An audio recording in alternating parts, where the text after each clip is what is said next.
पृथ्वी और तमीर पूर्णता जगत और तनिवासी समस्ते सदा प्रभुंकर, कारण से समुद्र उपर ताहा स्थापन करियछन्ति और नदी उपर ताहा दृढ़ करियछन्ति।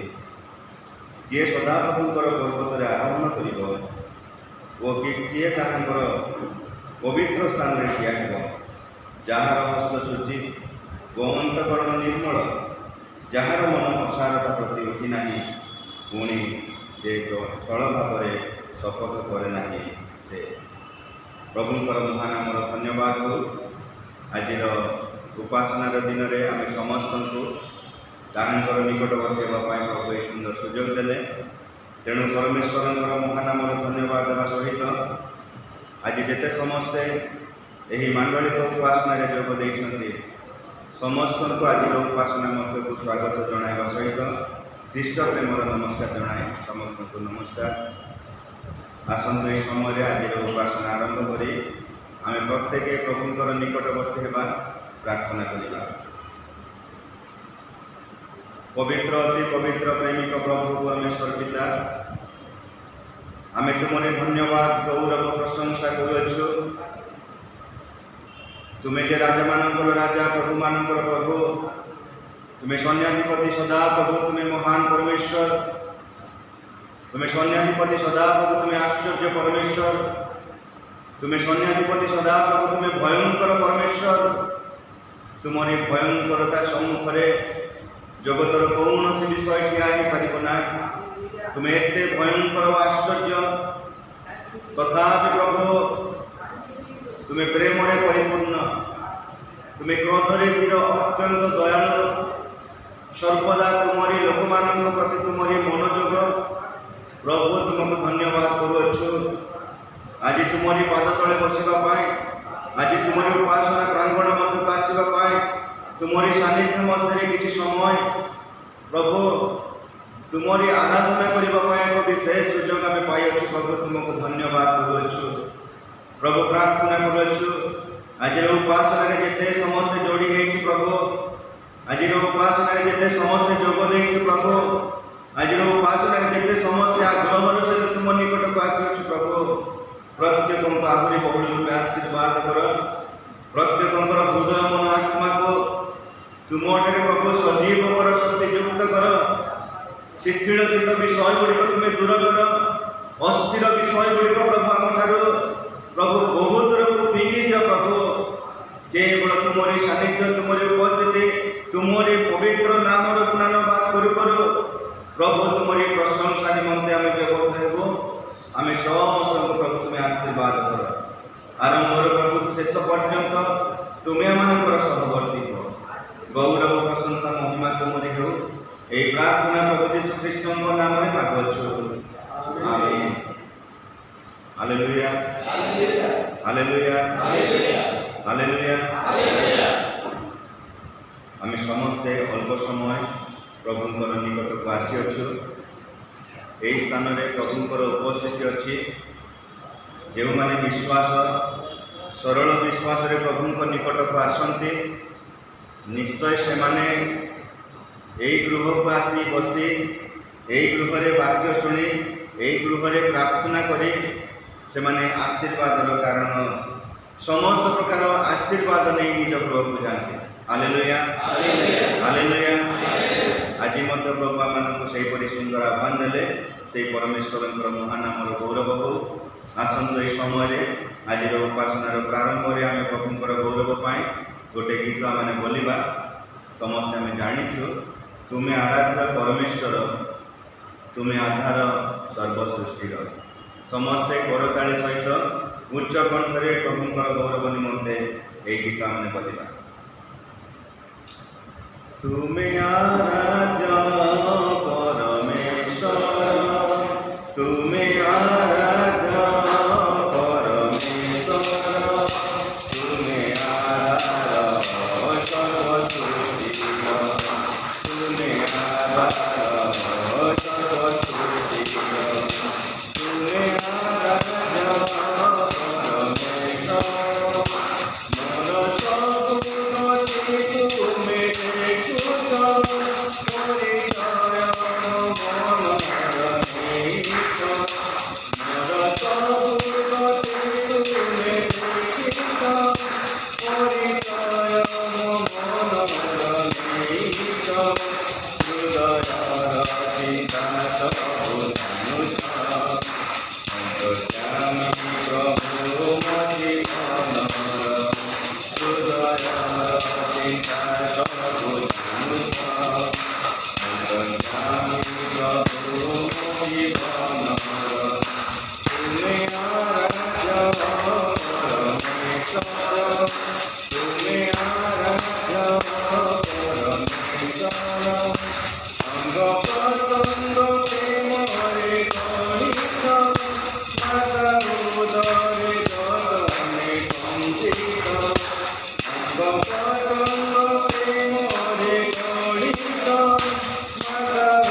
से एकमात्र परमेश्वर जी की आराध्य परमेश्वर समस्त प्रशंसा गौरव आराधना पाइबार परमेश्वर से प्रभुंकर महानाम धन्यवाद और गौरव हो। आसंतु आज प्रभु जिते सुंदर आह्वान प्रभु आम देले गौरव करने निमंते आम समस्ते अल्प समय ठिया परमेश्वर आराधना करवा आम समस्ते ठिया जो मैंने कौन प्रकार कारणवश से ठिया हो पारना से बसी बसी परमेश्वर आराधना करेंगे। समस्ते आमने यही समय परमेश्वर गौरव पाए ताहांकर निमंते आमानकर मुख को खोली देव आमानकर मुख ये स्थान में नीरव न रहो। परमेश्वर जिते आम सुंदर आह्वान देले परमेश्वर जिते सुंदर सुजोग देले आम समस्ते ताहांकर नाम परमेश्वर प्रशंसा करूँ परमेश्वर गौरव करूँ। Hallelujah hallelujah hallelujah praise the lord praise the Lord. से जीवित परमेश्वर जीवन परमेश्वर से प्रेमिक परमेश्वर आज आम सुंदर सुजोग देले आम निजर कौन प्रकार सुजोग आम दुर्बलता प्रभु धरले ना आम बात गले सुधा आम बात कहले सुधा आम प्रभु विच्छिन्न होते सुधा आज जिते सुंदर सुजोग देले आसंतु आम गौरव कर नाम गुणान बाहर करूँ। Hallelujah hallelujah praise the lord praise the lord. Thank you lord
मिशिबा। Hallelujah hallelujah hallelujah. प्रभुंकर सानिध्य को आसवा, प्रभुंकर आराधना करवा, प्रभुंकर पवित्र उपस्थिति मध्य को जीवा निश्चित ए समस्त विषय मानक आशीर्वाद कारण। Hallelujah hallelujah. प्रभु आमको जितेबाला सुंदर सुजोग देले आम समस्ते ताहांकर निकट को आसीअछु। यही समय मंडली समस्त को अनुरोध करे आमर जिते समस्ते जोग देइछु सेठी बस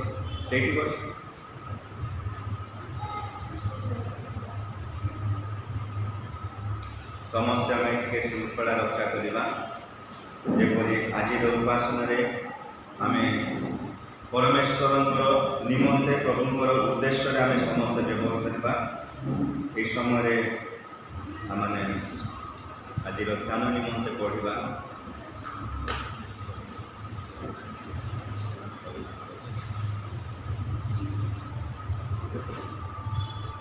आज ध्यान निमंते प्रभु वाक्य आम पढ़ा जिसाय भविष्यवक्ता पुस्तक तार 46 पर्वर 10 पद। जिसाय 46 पर्वर 10 पद। आम्भे शेष विषय आदि ठार प्रकाश करूँ पुणी जहाँ साधित होना ताहा प्राचीन काल जनाऊ आउ कहू आंबर मंत्रणा स्थिर हो और आम्भे आपणार सकल मनोरथ सिद्धा करवा। प्रभु ये पठित वाक्य मध्य आम समस्त आशीर्वाद करंतु।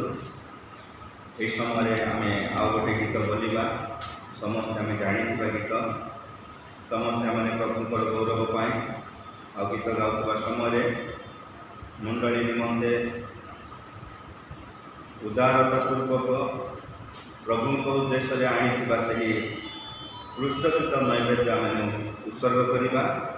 अनुरोध करी आम मध्य आमर रवि भाई दान संग्रह से आम साहाय्य कर।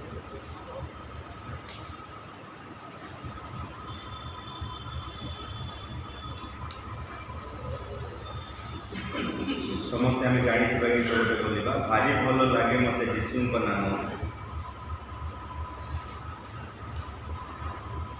भारी भल लगे मते यीशुंक नाम, मते यीशुंक नाम चिर मनोरम मोर यीशुंक नाम। भारी भल लगे मते यीशुंक नाम, मते यीशुंक नाम चिर मनोरम मोर यीशुंक नाम। सेही पथ सत्य मो जीवन सेही शरण। भारी भल लगे मते यीशुंक नाम, मते यीशुंक नाम चिर मनोरम मोर यीशुंक नाम। यीशु नाम बिना वृथा मो जीवन सरी नुहे कोटि सुगंधि शरण। यीशु नाम बिना वृथा मो जीवन सरी नुहे कोटि सुगंधि शरण। सेही नाम दिए मोर दुख दर्शन शयने सपने मोर से कथन। सेही नाम दिए मोर दुख दर्शन शयने सपने मोर से कथन।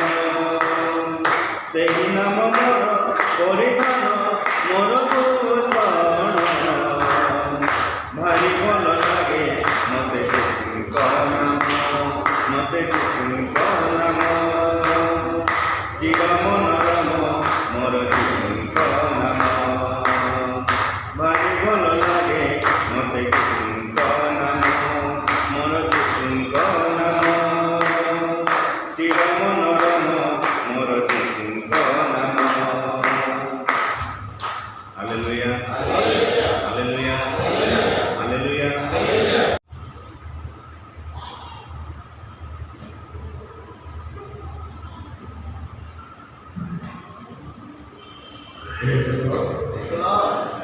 प्रभु को नाम धन्यवाद करो। जीवितମାନଙ୍କ ମଧ୍ୟରେ ନାମ ସ୍ଥାନ ଦେଇ ଆମମାନଙ୍କୁ ବଞ୍ଚାଇ ରଖିଛନ୍ତି। ପ୍ରଭୁଙ୍କର ଧନ୍ୟବାଦ। ବର୍ତ୍ତମାନ ଆମେ ପ୍ରାର୍ଥନାକୁ ଯିବା। ଆମର ମଣ୍ଡଳୀ ପାଇଁ ପ୍ରାର୍ଥନା କରିବା, ମଣ୍ଡଳୀର ସଭ୍ୟମାନଙ୍କ ପାଇଁ ପ୍ରାର୍ଥନା କରିବା ଏବଂ ଦାନ ପାଇଁ ପ୍ରାର୍ଥନା କରିବା, ପ୍ରଭୁଙ୍କର ବାକ୍ୟ ପାଇଁ ପ୍ରାର୍ଥନା କରିବା। ଆମେ ସମସ୍ତେ ସୁସ୍ଥିର ହେବା। ପବିତ୍ର ଆତ୍ମାଙ୍କ ସହିତ ଆମେ ଉପାସନାରେ ବସିଛେ ଏବଂ ପବିତ୍ର ଆତ୍ମାଙ୍କ ସହିତ ପ୍ରଭୁଙ୍କର ପ୍ରାର୍ଥନା କରିବା। Hallelujah hallelujah. ଧନ୍ୟବାଦ ଧନ୍ୟବାଦ ପବିତ୍ର ପିତା, ତୁମ ପବିତ୍ର ମହାନାମର ଧନ୍ୟବାଦ କରୁଛୁ, ତୁମର ପ୍ରଶଂସା କରୁଛୁ, ତୁମର ମଙ୍ଗଳ କରୁଛୁ। କାରଣ ପ୍ରଭୁ ତୁମେ ମହାନ ପରମେଶ୍ୱର, ତୁମେ ଦୟାଳୁ ପରମେଶ୍ୱର, ତୁମେ କ୍ଷମାକାରୀ ପରମେଶ୍ୱର, ତୁମେ ପ୍ରେମକାରୀ ପରମେଶ୍ୱର। ହେ ପିତା, ତୁମ ମହାନାମର ପ୍ରଶଂସା କରୁ କରୁ କରୁ କରୁ ପ୍ରଭୁ ତୁମକୁ କୋଟି କୋଟି ଧନ୍ୟବାଦ ଦେଉଛୁ ବାପା। ପ୍ରଭୁ ଆମେ ଯେ ଏଇ ଜଗତର କ୍ଷୁଦ୍ର ମଣିଷ ପିତା, ଆମେ ତୁମକୁ କ'ଣ ଦେଇପାରିବୁ ପିତା? ହେଇ ଧନ୍ୟବାଦ, ତୁମ ମଣ୍ଡଳୀର ଧନ୍ୟବାଦ ଟିକେ ଗ୍ରହଣ କର ପ୍ରଭୁ। ତୁମେ ଆମମାନଙ୍କ ପ୍ରତି ତୁମେ ଦୟା କର ପ୍ରଭୁ। ଏତେବେଳେ ପ୍ରଭୁ ତୁମ ନିକଟରେ ଧନ୍ୟବାଦ ଦେଉଛି, ଆମମାନଙ୍କୁ ଜୀବିତମାନଙ୍କର ନାମ ସ୍ଥାନ ଦେଇ ବଞ୍ଚେଇ ରଖିଲ ଏବଂ ଆମମାନଙ୍କ ଜୀବନରେ ତୁମର ଆନନ୍ଦ ପ୍ରେମ ପରିପୂର୍ଣ୍ଣ କରିଛ ଏବଂ ଏହି ଆଜିର ଦିନରେ ତୁମର ଉପାସନା କରିବା ପାଇଁ ମୋର ଏହି କ୍ଷୁଦ୍ର ମଣ୍ଡଳୀକୁ ତୁମେ ଉପସ୍ଥିତ କରିଛ ବୋଲି ତୁମ ମହାନାମରେ ଧନ୍ୟବାଦ ଦେଉଛି ବାପା। ବିଶେଷ କରି ପିତା, ତୁମ ନିକଟରେ ମୋର ଏହି କ୍ଷୁଦ୍ର ମଣ୍ଡଳୀକୁ ସମର୍ପଣ କରେ ବାପା। ତୁମେ ପ୍ରଭୁ ମଧ୍ୟସ୍ଥଳରେ ଉପସ୍ଥିତ ହୋଇ ପ୍ରତ୍ୟେକଙ୍କୁ ଆଶୀର୍ବାଦ କର, ପ୍ରତ୍ୟେକଙ୍କ ଜୀବନରେ ତୁମର ସେହି ପବିତ୍ର ଆତ୍ମାଙ୍କ ପରିପୂର୍ଣ୍ଣ କର ବାପା। ପ୍ରତ୍ୟେକଙ୍କୁ ତୁମେ ଆତ୍ମିକ ଉତ୍ତାପ କର ପ୍ରଭୁ, ଯେପରି ତୁମର ଗୌରବ ପ୍ରଶଂସା ପାଇଁ ବାପା ଆତ୍ମାରେ ବାପା ଆଗକୁ ବଢ଼ିପାରିବେ। ତୁମେ ପ୍ରଭୁ ପ୍ରତ୍ୟେକଙ୍କୁ ପବିତ୍ର ଆତ୍ମାରେ ସାହାଯ୍ୟ କର ପ୍ରଭୁ। ଯେତେବେଳେ ତୁମ ନିକଟରେ ମୋର କ୍ଷୁଦ୍ର ମଣ୍ଡଳୀର ପ୍ରତ୍ୟେକ ପରିବାରକୁ ରଖୁଛି ବାପା, ଯେଉଁ ପରିବାରରେ ରୋଗଗ୍ରସ୍ତ ଅଛନ୍ତି, ଯେଉଁ ପରିବାରରେ ଅଭାବଗ୍ରସ୍ତ ଅଛନ୍ତି, ଯେଉଁ ପରିବାରରେ ସମସ୍ୟାଗ୍ରସ୍ତ ଅଛନ୍ତି ବାପା, ତୁମେ ତୁମର ସେଇ ପବିତ୍ର ଆତ୍ମାଙ୍କ ଶକ୍ତିରେ ତୁମେ ବାପା ସମସ୍ତ ବିଷୟ ତୁମେ ସମାଧାନ କର, ତୁମର ଆନନ୍ଦ ପ୍ରେମ ପରିପୂର୍ଣ୍ଣ କର ବୋଲି ନିବେଦନ କରେ। ଯେଉଁ ପରିବାରରେ ରୋଗଗ୍ରସ୍ତ ଅଛନ୍ତି ତୁମେ ଯୀଶୁ ନାମରେ ସୁସ୍ଥ କର। ଯେଉଁ ପରିବାର ସମସ୍ୟାଗ୍ରସ୍ତ ଅଛି ସେ ସମସ୍ୟା ତୁମେ ହିଁ ବାପା ସମାଧାନ କର, ତୁମେ ହିଁ ଦୟା କର। এই ক্ষুদ্র মণ্ডলী তোমার কাছে সমর্পণ করছো সদা সর্বদা। তুমি সেই কুকুরটা সদৃশ বাপা তোমার পক্ষ মধ্যে প্রত্যেক তুমি আশীর্বাদ কর। ଯେଉଁ ପିଲାମାନେ ପାଠଶାଠ ପଢ଼ୁଛନ୍ତି ପ୍ରଭୁ, ତାହାଙ୍କୁ ମଧ୍ୟ ତୁମ ନିକଟରେ ରଖୁଛି, ତୁମେ ଆଶୀର୍ବାଦ କର। ସେମାନେ ଯେପରି ବାପା ପାଠ ପଢ଼ି ତୁମର ଗୌରବ ନିମନ୍ତେ ତୁମର ଯୋଦ୍ଧା ହେଇ ବାପା ଆଗକୁ ବଢ଼ିପାରିବେ, ତୁମ ସେବା କାର୍ଯ୍ୟରେ ନିଜକୁ ନିୟୋଜିତ କରିପାରିବେ ବାପା, ସେଇ ପିଲାମାନଙ୍କୁ ତୁମେ ଆଶୀର୍ବାଦ କର ବାପା। এই ছোট বয়সରୁ ବାପା ଯେପରି ତୁମରି ପଥରେ ଚାଲିପାରିବେ, ତୁମେ ପ୍ରଭୁ ଏହି ଗୁଣୀ ପିଲାଙ୍କର ହସ୍ତ ଧରି ତୁମେ ତୁମରି ପଛେ ପଛେ ପଢ଼େଇ ନିଅ ବୋଲି ଯେତେବେଳେ ତୁମ ନିକଟରେ ଆଜିର ଉପାସନାକୁ ତୁମ ନିକଟରେ ସମର୍ପଣ କରୁଛୁ ବାପା, ତୁମେ ମଧ୍ୟସ୍ଥଳରେ ଉପସ୍ଥିତ ହୁଅ ବାପା। ତୁମେ ମଧ୍ୟସ୍ଥଳରେ ଉପସ୍ଥିତ ହୋଇ ଆରମ୍ଭରୁ ଶେଷ ପର୍ଯ୍ୟନ୍ତ ଏହି ଉପାସନାର ଭାଗ ବାପା। ଶ୍ରୋତା ଏବଂ ବକ୍ତା ଉଭୟଙ୍କୁ ତୁମ ନିକଟରେ ରଖୁଛି, ପ୍ରତ୍ୟେକଙ୍କୁ ତୁମ କୃଷ୍ଣ ତଳେ ଲୁଚାଇ ତୁମେ ହିଁ ପ୍ରଭୁ ପବିତ୍ର ଆତ୍ମାରେ ପରିପୂର୍ଣ୍ଣ କର। ଯେତେବେଳେ ଯେଉଁ ବକ୍ତାଙ୍କୁ ତୁମେ ପ୍ରଭୁ ଆଜି ତୁମର ସେହି ପବିତ୍ର ରୋଗୀକୁ ପରିବେଷଣ କରିବା ପାଇଁ ତୁମେ ସୁଯୋଗ ଦେଇଛ, ହେ ପିତା ତୁମ କୃଷ୍ଣ ତଳେ ଲୁଚାଇ ସେହି ପବିତ୍ର ଆତ୍ମାଙ୍କ ଶକ୍ତିରେ ତୁମେ ହିଁ ଅକଥନୀୟ ଆତ୍ମନାଦ ସ୍ୱରରେ ତୁମେ ଆଜି ଯେଉଁ ରୋଗୀ ରଖିଅଛ ପିତା, ତୁମେ ହିଁ ଆମମାନଙ୍କ ମଧ୍ୟରେ ତୁମେ ସେହି ସ୍ୱର୍ଗୀୟ ମାନାକୁ ପରିବେଷଣ କର ପ୍ରଭୁ। ସେହି ମାନାକୁ ଆହାର କରି ଯେପରି ଆମମାନେ ସମସ୍ତେ ପରିତୃପ୍ତ ହବୁ, ତୁମର ଗୌରବ ପ୍ରଶଂସା କରିପାରିବୁ, ତୁମର ସେହି ବାକ୍ୟ ଅନୁସାରେ ବାପା ନିଜକୁ ଗଢ଼ିପାରିବୁ, ତୁମ ବାକ୍ୟର ଅନୁଯୋଗୀ ହେଇପାରିବୁ, ତୁମ ବାକ୍ୟ ଅନୁସାରେ ନିଜର ପରିବାରକୁ ଗଢ଼ିପାରିବୁ ପ୍ରଭୁ। ଆମମାନଙ୍କୁ ସେହି ପବିତ୍ର ଆତ୍ମାଙ୍କ ଶକ୍ତିରେ ତୁମେ ସାହାଯ୍ୟ କର ବୋଲି ନିବେଦନ କରେ ବାପା। Hallelujah hallelujah. Praise the Lord. Glory of Jesus. Thank you Jesus. Thank you Jesus. Hallelujah. Thank you Jesus. ହେ ପିତା, ଯେତେବେଳେ ତୁମ ନିକଟରେ ସେହି କ୍ଷୁଦ୍ର ଦାନକୁ ତୁମ ନିକଟରେ ସମର୍ପଣ କରୁଛି ବାପା, ଯେଉଁ ଭଣ୍ଡାରରୁ ଆସିଅଛି ସେହି ଭଣ୍ଡାରକୁ ତୁମେ ପରିପୂର୍ଣ୍ଣ କର ପ୍ରଭୁ। ଯେଉଁ ଦାନ ଆସିଅଛି ସେ ଦାନ ଉପରେ ତୁମର ଆଶୀର୍ବାଦ କର ବାପା, ଯେପରି ସେ ଦାନ ତୁମ ରାଜ କାର୍ଯ୍ୟରେ ବ୍ୟବହାର ହୋଇପାରିବ। ତୁମେ ପ୍ରଭୁ ସାହାଯ୍ୟ କର, ତୁମେ ଦୟା କର, ସେ ଆଶୀର୍ବାଦ କର, ସେ ଭଣ୍ଡାରକୁ ପରିପୂର୍ଣ୍ଣ କର ତୁମେ ନିବେଦନ କର। ଯେତେବେଳେ ପ୍ରଭୁ ଏହି କ୍ଷୁଦ୍ର ମଣ୍ଡଳୀର ଭାର ନେଲ, ଏହି ଉପାସନାର ଭାର ନେଲ, ଦାନ ଉପରେ ଆଶୀର୍ବାଦ କଲ ବୋଲି ଧନ୍ୟବାଦ ଦେଇ ଯୀଶୁଙ୍କ ନାମରେ କୃତଜ୍ଞତା ଉତ୍ସର୍ଗ କରୁଛି ପିତା। ଆମେନ୍।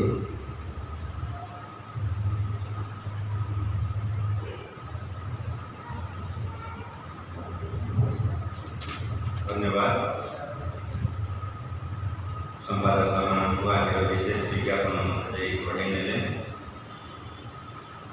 अनेक गुड़े विज्ञापन मंडल अच्छी जदि आम समस्ते आसी बसुचु आम हे तो आम मध्य अनुभव करा जे बर्तमान जी आम मंडल विश्वासी माने बसी आउ किसी परिवार आसीपारे ना समस्ते जदि आसीजे तेरे आम बसवा जगार अभाव चेयर आवश्यकता अच्छी तेणु वर्तमान दिन मानक प्रभु बहुत अनुग्रह मानी जड़े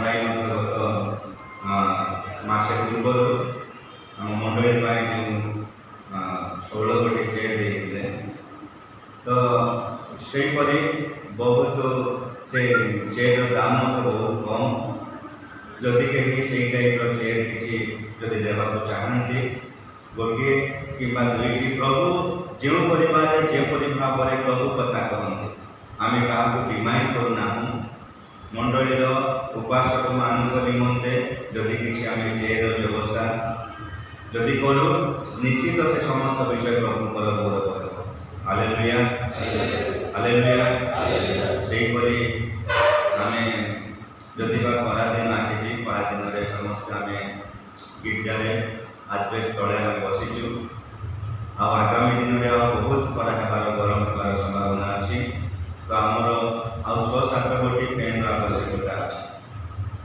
तो ये समस्त विषय आम निज निजर दायित्व अच्छे आम जदि प्रभु किसी विषय करूँ प्रभु के आम ऋणी हे हालेलुया हालेलुया से क्षुद्र दान हो कि बृहत दान हो से परिमाण में प्रभु देवाई प्रभु कहते आम्भे से कर्मानुसार पुरस्कार देवाई पुरस्कार आम संगे नहीं आसु हालेलुया हालेलुया तेणु जो मान मन में ये 2 गोटी विषय चिंता आसूची से माने प्रभुकर उद्देश्य करें एवं आशीर्वाद कारण हो पारे प्रभु समस्त को से आग्रह मन दिंतु ये समय आम विशेष आनंदर विषय प्रभुकर दास आम मध्य आज उपस्थित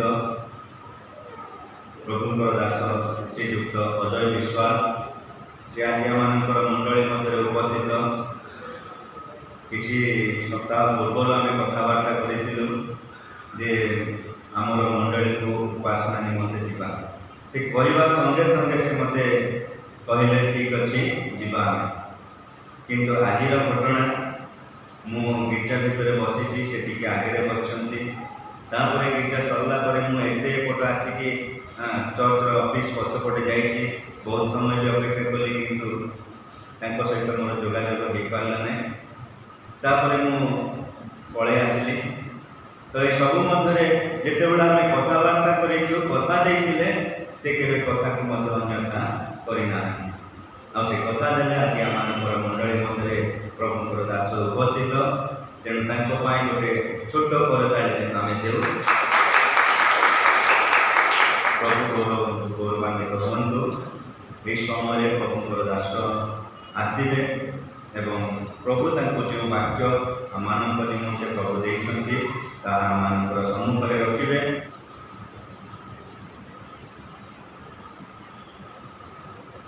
ख्रीष्ट प्रेम विश्वासी बृंद समस्त को नमस्कार आमर संपादक भाई ना भी अजय आ मो ना भी अजय भाई जो कहते आनंद लगुनि तेणु आम आनंद टे प्रकाश करवा मु पारादीप मंडली में मुझे बाटे जो जाए गाड़ी नहीं जाए मुझे मंडली को अनेक जाए चर्च को अनेक जाए प्रभु आज सुजोग देते आउर वाक्यर साक्षी हाँपी ଆଉ ତେଣୁ ଆମେ ଆନନ୍ଦକୁ ପ୍ରକାଶ କରିବା ପାଇଁ ଆମ ସବୁବେଳେ ଆମର ମଣ୍ଡଳୀରେ କହେ ଜୋର ଟିକେ ହାଲିଲୁୟା କହିବା, ଟିକେ ହାଲିଲୁୟା ଟିକେ ଅଳ୍ପ। ଆମ ସାମୁଏଲ ଭାଇ କହନ୍ତି ହାଲିଲୁୟା ଟିକେ କମ୍ ଶୁଭୁଛି। ଅଜୟ ଭାଇଙ୍କ ସ୍ୱରଟା ଜୋର ଶୁଭୁଥିଲା, ମୁଁ ତ ହାଲିଲୁୟା ବହୁତ ଜୋର କୁହେ, କିନ୍ତୁ ଆପଣମାନେ ସମସ୍ତେ ହାଲିଲୁୟା କୁହନ୍ତୁ, ହାଲେଲୁୟା।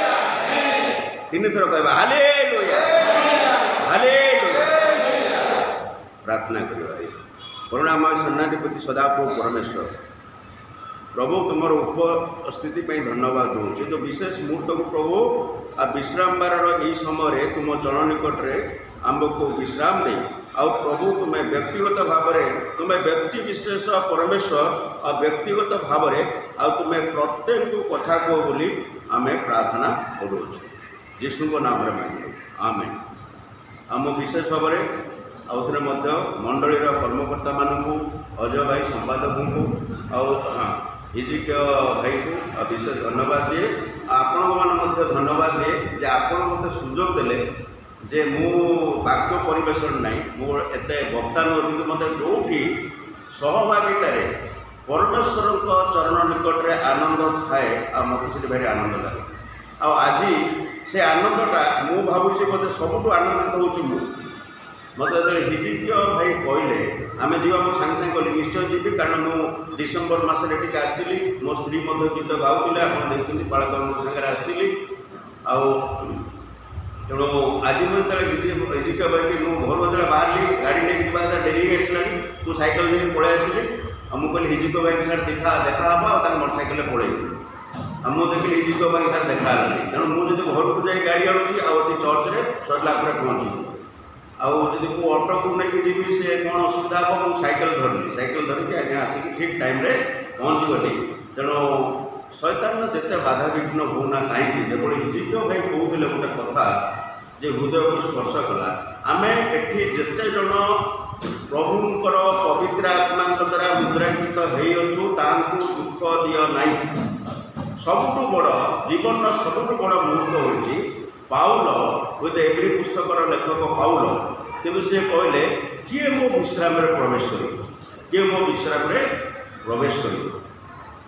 କେବଳ ଯେଉଁମାନେ ଈଶ୍ୱରଙ୍କ ବାକ୍ୟକୁ ନିଜସ୍ୱ କରି ଆଉ ସେ ବିଶ୍ୱାସୀମାନେ କେବଳ ତାଙ୍କର ବିଶ୍ରାମରେ ପ୍ରବେଶ କରିବେ। ତେଣୁ ଯଦି ଆମେ ଏଠି ସେଥିରେ ଠିକ୍ କହିଲେ ହୁଏତ ବସିବା ପାଇଁ କେତେଜଣ ଚେୟାର ପାଇଁ ସୁବିଧା ଅଛି, ଆଉ ଯଦି ସମସ୍ତେ ଆସିବେ ସ୍ଥାନରେ ବସିବା ପାଇଁ ଜାଗା ଅଭାବ, ଆସୁନାହାନ୍ତି କାହିଁକି, ସେଟା ବ୍ୟକ୍ତିଗତ ଭାବରେ ଆମେ ପ୍ରଶ୍ନ କରିବା। ମୁଁ ଯେତେବେଳେ ଟିକେ ପହଞ୍ଚିଲି, ମୁଁ କେବେ ମୁଁ ଭାବିନଥିଲି, ମୁଁ ଭାବିଲି ଟିକେ କାଳେ ବାକ୍ୟ ପ୍ରିପେୟାର ହେଇକି ଯିବି, ଯଦି ହିଜିକିୟ ଭାଇ କହିବେ ବାକ୍ୟ କହିବେ, ମୁଁ କିଛି ପ୍ରିପେୟାର କିଛି ନାହିଁ। ବୋଧେ ଯେତେବେଳେ ବସିଛି ଆଉ ହିଜିକିୟ ଭାଇ କହିଲେ ଆପଣ ଟିକେ କୁହନ୍ତୁ, ମୁଁ କହିଲି ଡେଫିନେଟଲି ମୁଁ 5 ମିନିଟ୍ କି 10 ମିନିଟ୍ କହିବି, ଆପଣ ତାପରେ ସାରାଂଶ କରିବେ। ଆଉ ପ୍ରଭୁ ଯେଉଁଭଳି ଭାବରେ ଚାଳନା ଦେଉଛନ୍ତି ଆଉ ମୁଁ ସେଇ ବାକ୍ୟକୁ ଏଠି କହୁଅଛି। ଆଉ ଏଠି ଆମେ ସମସ୍ତେ ବିଶ୍ୱାସ କରିବା ଉଚିତ, ବିଶ୍ୱାସର ପରମେଶ୍ୱର ହେଉଛନ୍ତି ପ୍ରଭୁ ଯୀଶୁ। ଆମେ ଯଦି ବିଶ୍ୱାସ ନ କରିବା, ସେ ହେଉଛନ୍ତି ବାକ୍ୟରୂପୀ ପରମେଶ୍ୱର। ସେଇ ଯେଉଁ ପରମେଶ୍ୱର ଆଦ୍ୟରେ କିଭଳି କଥା କହୁଥିଲେ, ଆଦ୍ୟରେ ଭବିଷ୍ୟତ ବକ୍ତାଙ୍କ ଦ୍ୱାରା କଥା କହିଅଛନ୍ତି। ସେ ତାଙ୍କର ପ୍ରତିଜ୍ଞା ସଫଳ। ଆଉ ଆମ ହେଉଛି ଗୋଟେ ଅଲଗା ପ୍ରକାର ଲୋକ, ଆମେ ସାଧାରଣ ଲୋକ ନୁହଁ। ଆମେ ଯେମିତି ଭାଇ କହୁଥିଲେ, ଆମେ ହେଉଛି ଈଶ୍ୱରଙ୍କ ସନ୍ତାନ, ଏଠି ଲେଖା ହେଇଛି। ଆମେ କି ପ୍ରକାର ସନ୍ତାନ? ଏହି ସନ୍ତାନ ଯାହା ପୂର୍ବରୁ ପରମେଶ୍ୱରଙ୍କ ଆମ ପ୍ରତି ଜୀବନ ପାଇଁ ଗୋଟେ କ'ଣ ହେଇଛି ନା ପ୍ରତିଜ୍ଞା ରହିଛି, ପ୍ରତିଜ୍ଞା ରହିଛି, ପ୍ରମିସ୍। ଆଉ ହେଉଛି ଗୋଟେ ନିୟମ ମଧ୍ୟ ଆମ ପାଇଁ ରହିଛି। ସେ ନିୟମ କ'ଣ ନା ପ୍ରଭୁ ଯୀଶୁ ଆମ ମଧ୍ୟକୁ ଆସିଲେ, ପ୍ରଭୁ ଯୀଶୁ ଆମ ମଧ୍ୟକୁ ଆସିଲେ। ପ୍ରଭୁ ଯୀଶୁ କିଏ? ସେ ହେଉଛନ୍ତି ଈଶ୍ୱରଙ୍କର ପୁତ୍ର। ସେ କାହିଁକି ଆସିଲେ? ସାଧାରଣ କଥା ଅଜୟ ଭାଇ ସରଳ ଭାଷାରେ କହିଦେଲେ, ସିଏ ହେଉଛନ୍ତି ଈଶ୍ୱରଙ୍କ ପୁଅ। ଆଉ ସେ ଯେମିତି ଆସିଲେ, ଆଉ ଆମକୁ ସମସ୍ତଙ୍କୁ ଈଶ୍ୱରଙ୍କର ପୁଅ, ମାନେ ଝିଅମାନେ ବି ପୁଅ, ସନ୍ତାନ, ତାଙ୍କର ସନ୍ତାନର ଅଧିକାର ଦେବା ପାଇଁ ଆସିଲେ, ସନ୍ତାନ ଅଧିକାର ଦେବା ପାଇଁ। ଏଇ ଯେଉଁ ବିଷୟଟି ସେ କହିଲେ, ଆମେ ଯେଉଁ ବିଷୟଟି ଆଜି ଆମେ ଧ୍ୟାନ କରିବାକୁ ଯାଉଛୁ, ତା ପୂର୍ବରୁ ପରମେଶ୍ୱରଙ୍କର ନିଗୁଢ଼ ବିଷୟ ଗୋଟେ ମୁଁ ଆପଣମାନଙ୍କୁ କହୁଛି। ସବୁବେଳେ ମଣିଷ ଗୋଟେ ମନ ମଧ୍ୟରେ ବହୁତ ପ୍ରଶ୍ନ ଆସେ, ବହୁତ ପ୍ରଶ୍ନ। ଏବେ ଆପଣ ଦେଖନ୍ତୁ ବିଶ୍ୱର ଯେଉଁ ଗଣ୍ଡଗୋଳ ଚାଲିଛି, ଖାଲି ଦିୱାଲି, ଆଉ ଦିୱାଲିରେ ବାଣ କିଣିବା ଦରକାର ନାହିଁ। ଏବେ ଯେଉଁ ପ୍ରକାର ଆମେ ଦେଖୁଛୁ ମଣିଷକୁ କିଭଳି ଭାବରେ ମାରୁଛି। ବହୁତ ଦିନ ତଳେ ବୈଜ୍ଞାନିକମାନେ କହୁଥିଲେ ଆମେ ମଙ୍ଗଳ ଗ୍ରହକୁ ଯାଉଛୁ, ମଣିଷର ଅନୁସନ୍ଧାନ କରିବା ପାଇଁ। ସେଠି ଯଦି 100 ଟଙ୍କା ଖର୍ଚ୍ଚ ହେଉଥିଲା, କିନ୍ତୁ ଆଜି ମଣିଷକୁ ମାରିବା ପାଇଁ 1000 ଟଙ୍କା ଖର୍ଚ୍ଚ କରି ମଣିଷକୁ ମାରୁଛନ୍ତି। କିନ୍ତୁ ଆମମାନଙ୍କୁ ପରମେଶ୍ୱର କାହିଁକି ଏହି ସ୍ଥାନରେ ରଖିଅଛନ୍ତି? କାହିଁକି ରଖିଅଛନ୍ତି? ଆଜି ବିଶ୍ରାମ ବାରରେ, ଆଜି ବିଶ୍ରାମ ନାହିଁ। ତେଣୁ ଆମକୁ ଏହି ବିଶ୍ରାମ ବାରରେ ଆମେ ବିଶେଷ ଭାବରେ ଯତ୍ନଶୀଳ ହେବା। ଆଉ ପୃଥିବୀର ପ୍ରାନ୍ତ ପର୍ଯ୍ୟନ୍ତ ଯିବା। ଆମେ ଲୋକମାନଙ୍କୁ କହି ଆମେ କ'ଣ କରିବା? ତୁମେ ଯାଅ ଶିଷ୍ୟ କରି, ଯେପରି ଆମେ ବିଶ୍ରାମରେ ତାଙ୍କର ସହଭାଗୀ ହେବା। ସେଥିପାଇଁ ଆମେ କ'ଣ କରିବା ନା, ଆମକୁ ଯେଉଁ ଗୁରୁ ଦାୟିତ୍ୱ ଦିଆଯାଇଛି ସୁସମାଚାର ପ୍ରଚାର କରିବା। ହୁଏତ ମୁଁ କାହିଁକି ବିଷୟ କହୁଅଛି, 1973 ମସିହାରେ ମୁଁ କଟକକୁ ଆସିଲି। ଆଜ୍ଞା, କଟକ ଯେତେବେଳେ ଆସିଲି, ସେ ଗୋଟେ ଈଶ୍ୱରଙ୍କର ଯୋଜନା ଥିଲା। ରେଭେନ୍ସା କଲେଜରେ ଟ୍ୟୁସନ୍ କରିକି ମୋ ପାଖରେ ପଇସା ନଥିଲା। ମୁଁ ବି ଜାଣିଥିଲି ପ୍ରଭୁଙ୍କୁ ପାଇବା ପାଇଁ ପାଇବି ବୋଲି। ଆଉ 1973 ମସିହାରେ ମୁଁ ରେଭେନ୍ସାରେ ଆଡ଼ମିସନ୍ ନେଲି। ମୋ ପ୍ୟାଣ୍ଟ ଗୋଟେ ଛିଣ୍ଡା ହାଫ୍ ପ୍ୟାଣ୍ଟ ପିନ୍ଧିକି ଗୋଟେ ସାର୍ଟ। ଜଣେ ମୋତେ କହିଲା, ଆଜ୍ଞା ଆପଣ କୁଆଡ଼େ ଆସିଛନ୍ତି? ମୁଁ କହିଲି, ମୁଁ ଏଠି ଆଡ଼ମିସନ୍ କରି ପାଠ ପଢ଼ିବି। କହିଲେ, ଆପଣ ଚେହେରା ଦେଖିଛନ୍ତି? ମୁଁ କାନ୍ଥ କଡ଼ରେ ଛିଡ଼ା ହେଲି। କିନ୍ତୁ ପରମେଶ୍ୱରଙ୍କ ଯୋଜନା ଭିନ୍ନ ଥିଲା। ଏଠି ସେଇ ଜାଗାରେ, ଏଇ କଟକରେ ମୁଁ ପରମେଶ୍ୱରଙ୍କୁ ପ୍ରାପ୍ତ ହେଲି। ଆଉ ମୁଁ ଯେତେବେଳେ ରେଭେନ୍ସା କଲେଜକୁ ଯାଉଛି, ନେକ୍ସଟ ଷ୍ଟେପ୍ ହେଲା ମୋର ବ୍ୟାପ୍ଟିଷ୍ଟ ମଣ୍ଡଳୀର ଗେଟ୍ ପାଖରେ ଛିଡ଼ା ହେଇକି ହଠାତ୍ ସେଠି ମୁଁ ପ୍ରାର୍ଥନା କଲି, କାରଣ ପ୍ରଭୁ ଯୀଶୁଙ୍କୁ ମୁଁ ଜାଣିଥିଲି। ତାପରେ ପ୍ରଭୁ ଯୀଶୁ ମୋତେ ସୁଯୋଗ ଦେଲେ। ବାପାଙ୍କର କ୍ୟାନ୍ସର ହେଲା, ପ୍ରାର୍ଥନା କଲି, କିନ୍ତୁ ବାପା କ୍ୟାନ୍ସରରେ ମରିଗଲେ। କିନ୍ତୁ ମୁଁ ପ୍ରଭୁ ଯୀଶୁଙ୍କୁ ପ୍ରାପ୍ତ ହେଲି। ତେଣୁ ମୁଁ ଯେଉଁ ଜାଗାକୁ ଯାଏ ଆଉ ମୁଁ ପ୍ରଭୁ ଯୀଶୁ ବିଷୟରେ ସାକ୍ଷ୍ୟ ଦିଏ। ଆମ ବାକ୍ୟ ମଧ୍ୟକୁ ଯିବା ବିଶେଷ ମୁହୂର୍ତ୍ତ ଅଛି। ଆଉ ଗୋଟେ ଏଇ ଯେଉଁ ଜାଗାରେ 5ଟି ବିଷୟ ଆମ ଜୀବନ ପାଇଁ ବ୍ୟକ୍ତିଗତ ଭାବରେ ପରମେଶ୍ୱର ଆମକୁ କଥା କହୁଛି। ଏଠି କେହି ଜଣେ ଛୋଟଠୁ ବଡ଼ ଯାଏ କେବେ ଭାବିବନି ଯେ ପବିତ୍ର ଆତ୍ମା ଈଶ୍ୱର, ଆମ୍ଭେ ଈଶ୍ୱରଙ୍କୁ ଯେତେ ପ୍ରେମ କରୁ କି ଯେତେ ସ୍ନେହ କରୁ, ଯେତେ ଆଦର କରୁ, ଯେତେ ଭକ୍ତି କରୁ, ମୋର ଖ୍ରୀଷ୍ଟର ପ୍ରିୟ ଭାଇ ଓ ଭଉଣୀମାନେ, ମୁଁ ଆପଣମାନଙ୍କୁ ଗୋଟେ କଥା ଗ୍ୟାରେଣ୍ଟି ସହ ଦେଇ କହୁଅଛି, ସିଏ ଆପଣ 1000 ଗୁଣ ତାଠୁ ଆଉ ଅଧିକା ପ୍ରେମ କରନ୍ତି। ହାଲେଲୁୟା। କିଭଳି ପ୍ରେମ କରନ୍ତି? କାରଣ ଆମ୍ଭେ ଜାଣିଛୁ, ଆମ୍ଭେ ରକ୍ତକୃତ ଗୋଟେ ଗୀତ ଗାଉ, ଆମ୍ଭେ ତାଙ୍କ ରକ୍ତ ଦ୍ୱାରା ଆମେ କିଣା ଯାଇଛୁ। ଆଉ ତ ଏଫେସୀ ମଣ୍ଡଳୀକୁ ପାଉଲ ମଧ୍ୟ କହିଲେ, ଆମ ପାଇଁ ସେ ବଇନା ସ୍ୱରୂପ। ଖ୍ରୀଷ୍ଟ କ'ଣ କରୁଛନ୍ତି? ବଇନା ସ୍ୱରୂପ ହେଉଛନ୍ତି। ପ୍ରଭୁ କହୁଛନ୍ତି ଟିକେ ଦୁଃଖ ସହିଯାଅ, ଯୀଶୁ କହୁଛନ୍ତି ଟିକେ ଦୁଃଖ ସହିଯାଅ। ଏ କ୍ଷଣିକ ଦୁଃଖ ଭୋଗ ଉପରେ ମୁଁ ତୁମକୁ ସିଦ୍ଧ, ସରଳ ଓ ସଂସ୍ଥାପିତ କରିବି। ତେଣୁ ଆମେ ଆଜି ଯେଉଁ ବାକ୍ୟ ପଢ଼ିଲୁ, ଆଉ ଥରେ ମୁଁ ପଢ଼ି ଦେଉଛି ସେଠି 5। ଆମେ ଯିଶାୟ ଭବିଷ୍ୟତ ବକ୍ତା, ଯିଶାୟ ପୁସ୍ତକରେ କେତେଟି ଅଧ୍ୟାୟ ଅଛି? 66ଟି ଅଧ୍ୟାୟ ଅଛି। ଆମେ ବାଇବେଲରେ ହେଉଛି 66ଟି ଅଧ୍ୟାୟ, ନାଇଁ କି? 66ଟି ବହି ଅଛି। 66ଟି ପୁସ୍ତକରୁ ପ୍ରଥମ 39, ତାପରେ ହେଉଛି 27। ଯିଶାୟ ପ୍ରଥମ 39ଟା ହେଉଛି କ'ଣ? ଭବିଷ୍ୟତ ବକ୍ତା। ଆଉ ସେ ଯୀଶୁଙ୍କର ଆଗମନ ବିଷୟରେ ସୂଚନା ଦିଏ। ତାପରେ ଯେଉଁ 27ଟି ପୁସ୍ତକ, ପ୍ରଭୁ ଯୀଶୁ ଆମକୁ କିଭଳି ଭାବରେ ଆଉ କରିକି ତାଙ୍କ ସହିତ ସଂସ୍ଥାପିତ କରିବେ। ଦିନ ଦୁଃଖୀ, ଅନାଥ, ଦରିଦ୍ର, ବିଧବା। ମନୁଷ୍ୟ ଯେମିତି ଦେଖେ, ପରମେଶ୍ୱର ସେମିତି ଦେଖନ୍ତିନି। ପରମେଶ୍ୱର ଅନ୍ତଃକରଣ ଦେଖନ୍ତି। କାରଣ ସାଉଲକୁ, ଏ ଯେଉଁ ସାମୁଏଲକୁ ପରମେଶ୍ୱର କହିଲେ, ଆରେ ଯୀଶୁର ସିନା ଯେତେବେଳେ ବଡ଼ ବଡ଼ ମାନେ ସାମୁଏଲ ବି ଘାବରା ହେଇଗଲେ, ମୁଁ ନିଶ୍ଚୟ ଇଏ ରଜା ହେବ। ଏଠି ଯେ ସାକ୍ଷ୍ୟ ଦେଉଥିଲେ ବହୁତ ଡେଙ୍ଗା, ସିଏ ଠିକ୍ ମୋତେ ଲାଗିଲା ସେ ହେଉଛନ୍ତି ଆଗ ଭଳି ଆଉ ସାଉଲଙ୍କ ଭଳି। ତେଣୁ ପରମେଶ୍ୱର କ'ଣ କରନ୍ତି ନା, ସେ ଅନ୍ତଃକରଣ ଆମମାନଙ୍କର ଦେଖନ୍ତି। ଏଠି ଗୋଟେ କଥା ଯେ ଆମ୍ଭେ ଶେଷ ବିଷୟ ଆଦିରୁ ପ୍ରକାଶ କରୁ, ପୁଣି ଯାହା ସାଧିତ ହୋଇନାହିଁ ତାହା ପ୍ରାଚୀନ କାଳରୁ ଜଣାଉ, ଆଉ କହୁ ଆମେ ମନ୍ତ୍ରଣା ସ୍ଥିର ହେବ, ଆମ୍ଭେ ଆପଣର ସକଳ ମନୋରଥ ସିଦ୍ଧ କରିବା। ଆମ୍ଭେ ସେହି ପରମେଶ୍ୱରଙ୍କର ସନ୍ତାନ। ତେଣୁ ମୁଁ ଦେଖିଲି ଯାହା ଏଠି ଯେଉଁ ବିଷୟରେ ଆମେ ଧ୍ୟାନ କରୁଛୁ, ମୁଁ ସେଇ ବିଷୟ କହିବି। ଏଠି ଆମ୍ଭେ ଶେଷ ବିଷୟ ଆଗରୁ ପ୍ରକାଶ କରୁ। ଜଣେ ଯଦି ତା ସବୁ ମାଆ ମାନେ, କଟକରେ ମୁଁ ଦେଖିଛି ସବୁ ବାପା ମାଆ ମାନେ ଚାହାନ୍ତି ଯେ ପିଲାମାନେ କିନ୍ତୁ କ'ଣ କରିବେ, ଟିକେ ଭଲ ପାଠ ପଢ଼ିବେ, ଗୋଟେ ଭଲ ବିଶ୍ୱାସ ହେଉଥିବ, ଭଲ ଦାନ ଦେଉଥିବେ, ଗିର୍ଜାରେ ଭଲ ଗୀତ ଗାଉଥିବେ, ଆଉ ଟିକେ ଡାକ୍ତର ଗୋଟେ ହଉ କି IAS ଅଫିସର ହଉ, ମାନେ ସବୁ। ଯଦି ମାଆ ଜାଣିପାରିବ ଏଠି ଆମେ ଶେଷ ବିଷୟ ଆଗରୁ ପ୍ରକାଶ କରୁ। କିଏ କରନ୍ତି ନା ପରମେଶ୍ୱର। କିଏ କରନ୍ତି? ପରମେଶ୍ୱର କରନ୍ତି। এইটা এই যে গুপ্ত বিষয়টা, এটা ভারি ইম্পর্টান্ট বিষয়, ভারি গুরুত্বপূর্ণ বিষয়।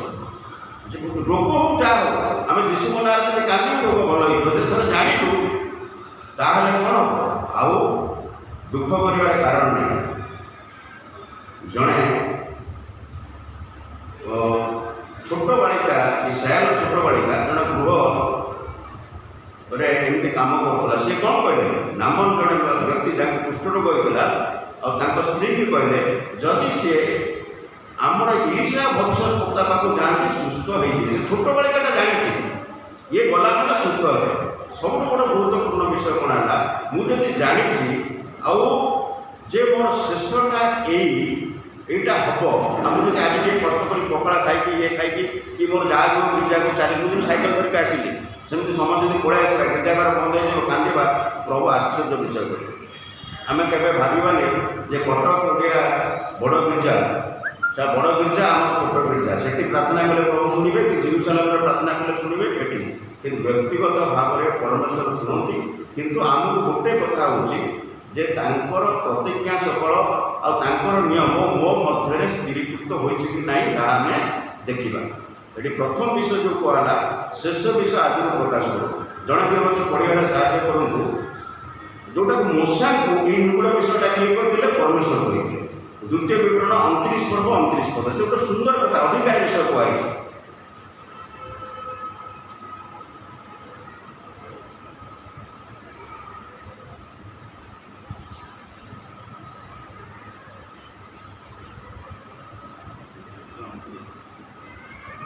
द्वितीय विवरण 29 पद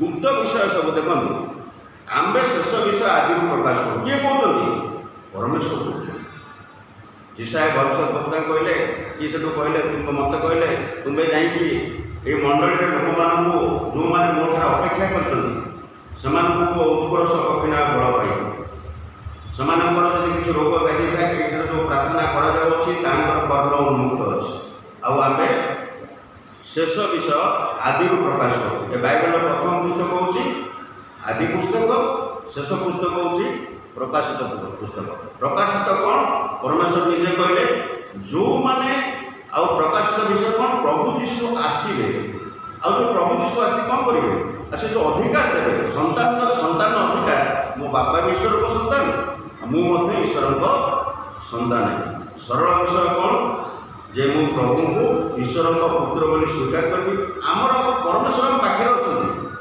आम दूरे जाऊँ मोर पाप परमेश्वर को मत दूरे मुझे विश्वास करी आ मुखरे स्वीकार करी आ स्थिर करी जे मु परमेश्वर पथरे चली निश्चित भाव में कौन करी आदि शेष आसिक पहुँची शेष पुस्तक गोटे विषय लिखा हो आम्भ मानकर मनुष्य मानक मध्य बासस्थान अच्छे कही जे Cuttack Odia Baptist church member थो तार बासस्थान अच्छी कि एठी जे मनुष्य मानक मध्य बासस्थान अच्छी समय कम अच्छी मैं रेफरेन्स देखिए करती कितु से मनुष्य मानक मध्य जिते जन आम अच्छु आम मानक मध्य बासस्थान अच्छे गोटे किंतु कौन शर्त मु विश्वास करी जे परमेश्वर होती आ प्रभु जीशु आ मु हृदय विश्वास करी आ मुखरे स्वीकार करी मोर पाप कर से जीवन दे मुझे संतानतर अधिकार पाइबी आ मोर जो दुख से प्रकाशित पुस्तक तार 21-1-3-4 घरे पढ़े से कहते मुझ स्वहस्त बहुत जन साक्ष्य दिखती मुझे देखी स्वहस्त आसी आम चक्षु लोतक पोछीदे लोतक पोछीदे तेणु आम सबुठू तापर ये गोटे कथा हो जहाँ साबित होना ता प्राचीन काल जना आमर मंत्रणा स्थिर हम आमे अपना सकल मनोरथ सिद्ध करवा आज्ञा मु 1984 मसीहा एप्रिल 1 तारिख भुवन ता पूर्व हिंदू थी सब हिंदू घर मान इष्ट देवता था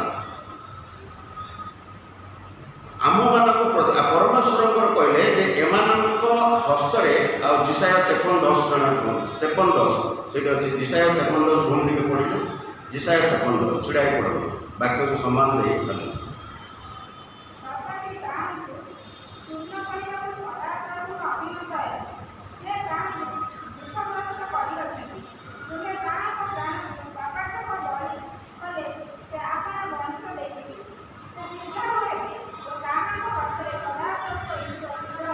ତାଙ୍କ ହସ୍ତରେ ସଦାପ୍ରଭୁଙ୍କର ଇଷ୍ଟ ସିଦ୍ଧ ହେବ, ସେ ତାଙ୍କ ବଂଶ ଦେଖିବେ। ସେଥିପାଇଁ ଆମ ମଧ୍ୟରୁ କେହି ଜଣେ ଯେମିତି ବଞ୍ଚିତ ନ ହଉ, କେହି ଜଣେ ଯେମିତି ବଞ୍ଚିତ ନ ହଉ। ଯେତେବେଳେ ସଦାପ୍ରଭୁ ଆଦି ପୁସ୍ତକ ଆମେ କ'ଣ କରୁ, ଆଦିରୁ ଶେଷ ବିଷୟଟା ପ୍ରକାଶ କରୁ। ଆଦି ପୁସ୍ତକରେ କ'ଣ ଲେଖା ହେଇଛି, ତା 2 ପର୍ବ 2 ପଦରେ ଲେଖା ହେଇଛି, ପରମେଶ୍ୱର ସମସ୍ତ ବିଷୟ ସବୁ ସ୍ଥିର କରିଦେଲେ। ତମେ ଉପଭୋଗ କର, ତମେ କ'ଣ କର, ରଜା ରାଣୀ ଭଳିଆ ତମେ ଏଠି କର। ଆଉ ସେ ଯେତେବେଳେ ବିଶ୍ରାମ କରୁଛନ୍ତି, ସେହି ସମୟରେ ଜଣେ ଲୋକ ଗଣ୍ଡଗୋଳ କରିଦେଲା, ଶୈତାନ। ସେ ମନେ ମନେ କହିଲା, ମୁଁ ପରମେଶ୍ୱରକୁ ତୁଲ୍ୟ ହେବି। ଦାନିଏଲଙ୍କୁ ଦର୍ଶନ ଦିଆଯାଇଥିଲା, ସିଂହାସନ ବସିଲା, ପରମେଶ୍ୱର ସିଂହାସନ ବସିଛନ୍ତି, ଲୋକମାନେ କୃତ ସକଳ ଆୟୋଜନ କରୁଛନ୍ତି, କ'ଣ କ'ଣ ଗିର୍ଜା ହେବ, ଏଠି ଗିର୍ଜାଘର ହେବ, ସବୁ ପରମେଶ୍ୱର ଯୋଜନା କରିଦେଇଛନ୍ତି। ସେହି ସମୟରେ ଶୈତାନ ମନେ ମନେ କହିଲା ଯେ ମୁଁ ପରମେଶ୍ୱରକୁ ତୁଲ୍ୟ, ବିଶ୍ରାମ। ଶୈତାନ ଯେତେ ଲୁସିଫର, ଯେ ଯେତେ ଚାହିଁଲେ ମଧ୍ୟ ସେ ପରମେଶ୍ୱରଙ୍କ ବିଶ୍ରାମକୁ କେବେ ଭାଙ୍ଗି ପାରିବ ନାହିଁ। ପରମେଶ୍ୱର ସୃଷ୍ଟି ଆରମ୍ଭ ବର୍ତ୍ତନାବଧି, ମାନେ ଯେତେବେଳେ ସୃଷ୍ଟି ହେଇନି ତା ପୂର୍ବରୁ ସେ ସବୁ ବିଷୟ ସ୍ଥିର କରିଅଛନ୍ତି। ସେଥିପାଇଁ ସେ ଆୟୁବକୁ କହିଲେ, ଆୟୁବକୁ କ'ଣ କହିଲେ ଯେ ତୁମେ ତାର କେଉଁଠି ଆୟୁବ ଥିଲ, ତୁମେ କେଉଁଠି ଥିଲ ଯେତେବେଳେ ପୃଥିବୀ ସୃଷ୍ଟି ହେଇନଥିଲା, କେଉଁଠି ଥିଲ ତୁମେ କୁହ। ଆୟୁବ କହିଲା, ମୁଁ କେମିତି ଜାଣିବି? ନା ତୁମେ ଜାଣିଛ, ଭୁଲି ଯାଇଛ। ତୁମେ ସେତେବେଳେ ଥିଲ, ଆଉ ତୁମେ ହିମଭଣ୍ଡାର ଚାର୍ଜରେ ଥିଲ। ଆୟୁବ 38 ପଦରେ ଲେଖା ଅଛି, ପରେ ଆପଣ ପଢ଼ିବେ, ବାକ୍ୟକୁ ପଢ଼ିଲେ। ଆଉ ତୁମେ କ'ଣ କଲ, ତୁମେ ସେତେବେଳେ ଥିଲ, ମୁଁ ତୁମକୁ ହିମଭଣ୍ଡାର ଚାର୍ଜରେ ଦେଖିଲି। ଯେଉଁ ଯୁଦ୍ଧ ହେବ, ବଡ଼ ବଡ଼ ବରଫ ପକାଇବା ପାଇଁ ଆୟୁବ ସେ ଚାର୍ଜରେ ଥିଲା। ଆୟୁବ ଜଣେ ସିଦ୍ଧ ସରଳ ପରମେଶ୍ୱର ଭୟକାରୀ, ଖୁବ୍ ଜ୍ଞାନୀ ମନୁଷ୍ୟ ଥିଲେ। ତେଣୁ ଆମେ ସେଇ ପରମେଶ୍ୱରକୁ ପୂଜା କରୁଛୁ, ସେଇ ପରମେଶ୍ୱରଙ୍କ ନିକଟକୁ ଆସିଛୁ ବିଶ୍ରାମ ବାରରେ। ଯେଉଁ ଆଶା ନେଇକି ଆସିଛୁ, ଯେଉଁ ଆଶାରେ ତୁମେ ଆସିଛ, ଗୁପ୍ତ ବିଷୟ ସବୁ ସଦାପ୍ରଭୁଙ୍କର, ପ୍ରକାଶିତ ବିଷୟ ହେଉଛି ଆମର। ଯୀଶୁ ଆମ ନିକଟକୁ ଆସିଲେ, ଆଉ ଆମେ ଯେଉଁ ଉଦ୍ଦେଶ୍ୟ ନେଇକି ଆସିଛୁ, ଯେପର୍ଯ୍ୟନ୍ତ ପରମେଶ୍ୱରଙ୍କ ଉଦ୍ଦେଶ୍ୟ ହେଉଛି ଏଠି ଅନୁସନ୍ଧାନ କର, ତାଙ୍କୁ ଆସିକି ଖୋଜିବା।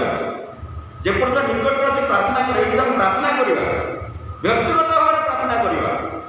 ଆଜି କ'ଣ, ଆଜି କିଏ ବାକ୍ୟ ଦେବ? ଆଜି ତ ବକ୍ତାଙ୍କ ନାଁ ତୁମେ ଜାଣିନଥିବ, କିଏ ବାକ୍ୟ ଦେବ, ଆଜି କିଏ ଆସିବ, ଆମେ କାହିଁକି ଯିବା? କିନ୍ତୁ ଗୋଟେ ଭୋଜି ହଉ, ମତେ ଅଣ୍ଡା ଭଲ ବସେଇ ଆସେ, ବଢ଼ିଆ ବସେଇ ଆସେ, ଯଦି କେତେ ସୁଯୋଗ ଦେବ ମୁଁ ଫଟାଫଟ କରିଦେବି। ଖାଇବା ପିଇବା ହେଲେ ବହୁତ ଲୋକ ଏକାଠି ହେବେ, କିନ୍ତୁ ସେହି ଲୋକ ପରମେଶ୍ୱରଙ୍କର ଦର୍ଶନ ପାଏ। କେଉଁ ଲୋକ ଦର୍ଶନ ପାଏ? ସେ ସାନ ହଉ ଅବା ବଡ଼ ହଉ। ପରମେଶ୍ୱର ସାମୁଏଲକୁ ଡାକୁଥିଲେ, ସାମୁଏଲ ଯେତେ ଛୋଟ ବାଳକ ଥିଲା, ଛୋଟ। ଆଉ ପରମେଶ୍ୱରଙ୍କ ଦର୍ଶନ କିଏ ପାଇବ? ଯିଏ ଆଦିରୁ ତାଙ୍କୁ ଅପେକ୍ଷା କରିଥିବ, ଆଉ ଶେଷ ବିଷୟ ନିଶ୍ଚିତ ଭାବରେ ପରମେଶ୍ୱର ତାଙ୍କୁ ଦର୍ଶନ ଦେବେ। ଖାଲି ଗୋଟେ ବିଷୟ ଆମେ ପଢ଼ି ଶେଷ କରିବା, ତାପରେ ଲିମା ହୁଏ କରିବେ, ଆଉ ପୁଣି ଟିକେ ପଢ଼ିବେ। ଆଉ ଗୋଟେ ଏଲିଶାଙ୍କ ଜଣକ ଏଠି ଗୋଟେ ଏଇ ବାକ୍ୟରେ ଭବିଷ୍ୟତ ବକ୍ତାଙ୍କର ଗୋଟେ ବିଷୟ ପ୍ରୟୋଜନ ଥିଲା। ଭବିଷ୍ୟତ ବକ୍ତା ମାନେ କେଉଁ ଭବିଷ୍ୟତ ବକ୍ତା ମାନେ? ଯେମିତି ଅଜୟ ଭାଇଙ୍କ ପାଖରେ କେତେ ଲୋକ କାମ କରୁଛନ୍ତି, ପ୍ରାଚୀନମାନେ ଆମର ଯିଏ ଅଛନ୍ତି, କେତେ ଜଣ କାମ କରୁଛନ୍ତି, ତାଙ୍କର ଗୋଟେ ବିଷୟ ପ୍ରୟୋଜନ ଥିଲା। ସେ ଏଲିଶାଙ୍କୁ ଗୋଟେ ଅନୁରୋଧ କଲେ, ତା ଭିତରୁ ଆଉ ଗୋଟେ ଅନୁରୋଧ ଜଣେ ଏଲିଶାଙ୍କୁ କଲା। କ'ଣ ଭାବିବେ ସେ ବିଷୟ ଟିକେ ଏଠି ଦେଖନ୍ତୁ। ଆଉ ସେ କାହିଁକି ଏଲିଶାକୁ କହିଲା? କାରଣ ଯଦି ଏଲିଶା ଆସନ୍ତି, ଆରମ୍ଭ ଶେଷ ବିଷୟଟା ସେ ଆମକୁ କ'ଣ ଗଣ୍ଡଗୋଳିଆ ହେବ, କ'ଣ ହେବ, ସେ ବିଷୟ ଟିକେ ଆମେ ଦେଖିବା। ତାର 1ରୁ 2 ରାଜାବଳୀ 6 ପର୍ବ 1ରୁ 7 ଯାଏ। ଯେଉଁମାନଙ୍କର ବାଇବଲ ଅଛି ଖୋଲିବା, ଏଠି ଦେଖିବା। ବ୍ୟକ୍ତିଗତ ଭାବରେ ପରମେଶ୍ୱର ଏହି ବାକ୍ୟ ଦ୍ୱାରା ଆପଣଙ୍କୁ କଥା କହିବେ। 2 ରାଜାବଳୀ ଧୀରେ ଧୀରେ ଖୋଲିବା, କିଛି ଅସୁବିଧା ନାହିଁ। ଗୋଟେ ମିନିଟ୍, 2 ପର୍ବ 6, 2 ରାଜାବଳୀ 6 ପର୍ବ 1 ପଦରୁ 7 ପଦ।